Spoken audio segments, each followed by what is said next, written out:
Sara Balabagan binuweltahan ng cryptic post ni Arnold Clavio tungkol kay Pangulong Duterte.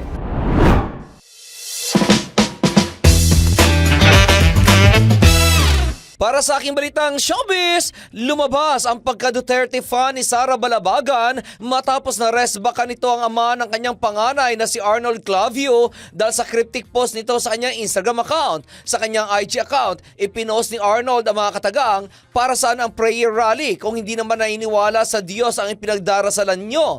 Mababasa sa caption nito na, narinig ko lang sa jeep, may tama ba sila? Agad naman itong sinagot ni Sara sa pamamagitan ng kanyang Facebook account. Ayon sa dating OFW, hindi dapat minamaliit ni Arnold ang power ng unity prayers, sabay lagay nito ng quote mula sa Bible na, "The prayer of a righteous man is powerful and effective," is James 5:16. Siya raw mismo ay naging bunga ng unity prayers ng mga Pilipino at naranasan niya rin ang utuin at mapagsamantalahan. Kung titingnan mabuti ang mga post ni Sara sa kanyang Facebook account, malalaman na diehard fan ito ni dating Pangulong Duterte.